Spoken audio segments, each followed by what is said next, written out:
तो मित्रों, यदि आपका जन्म सिंह राशि के अंदर हुआ हो, यानी कि आपके जन्म के समय अगर सिंह राशि आपकी बनती हो, तो निश्चित है कि ऐसे जातक को 8वें महीने में अथवा 1 वर्ष की आयु में बहुत बड़े कष्ट से गुजरना पड़ता है। और 10वें वर्ष में या फिर 15वें वर्ष में ऐसे जातक को किसी विशेष अंग में विशेष रोग अवश्य ही हो जाता है, अर्थात रोग का योग इस जातक को अवश्य होता है। अर्थात रोग का योग ऐसे जातक को 10वें वर्ष में अथवा 15वें वर्ष में अवश्य ही बन जाता है। तो देखिए, एक होता है देव दोष। बहुत सारे दोष ज्योतिष में वर्णित किए गए हैं। एक होता है देव दोष। तो इस जातक को, जिसकी सिंह राशि होती है, उसके जीवन में 25वें वर्ष में अथवा 45वें वर्ष में देव दोष से गुजरना पड़ता है, जिसके परिणाम स्वरूप बहुत बड़े पद से नीचे च्युत होना पड़ता है, गिरना पड़ता है, अथवा यूं कहें कि प्रतिष्ठा का हनन भी इस समय में हो सकता है, धन हानि भी हो सकती है। ऐसे जातक के जीवन में 51वें वर्ष में अथवा 61वें वर्ष में घात का योग बनता है, अर्थात मृत्यु हो सकती है।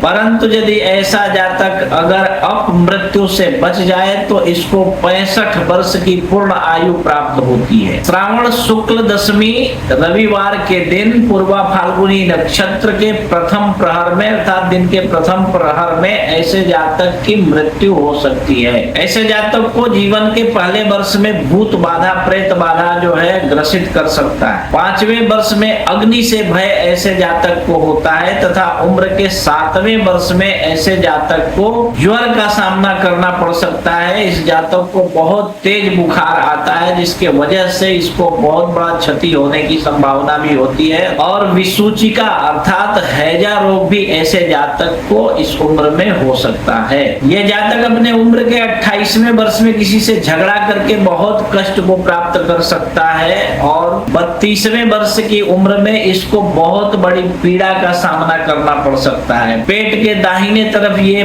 गुल्म रोग अथवा वात रोग से ग्रसित होने के वजह से दर्द या पीड़ा प्राप्त कर सकता है। परंतु एक विशेष बात मैं आप लोगों को बताता हूँ, इस जातक की जन्म कुंडली को देखिए, अगर चंद्रमा के ऊपर अन्य किसी शुभ ग्रहों की दृष्टि हो तो निश्चित है कि ऐसा जातक 100 वर्ष की आयु को प्राप्त करता है। और ये निश्चित है, इसके लिए विधि पूर्वक मानसागरीकार ने लिखा हुआ है कि फाल्गुन मास के शुक्ल पक्ष में पंचमी तिथि को मंगलवार जब हो तो मध्याह्न के समय में जल के बीच में ऐसे जातक की मृत्यु हो जाती है। तो आप भी अपनी जन्म कुंडली इसी प्रकार देखिए, और अगर जन्म कुंडली ना हो तो राशि के विषय में विचार तो कर ही सकते हैं। ये राशि हमने जो बतलाया है आपको कि अगर आपकी राशि हो तो आपके पूरे जीवन काल में इस तरह की घटनाएं घटित हो सकती है। और अगर जन्म कुंडली हो तो आप अपनी जन्म कुंडली हमें दिखाइए, हम आपकी जन्म कुंडली देखकर आपको विस्तार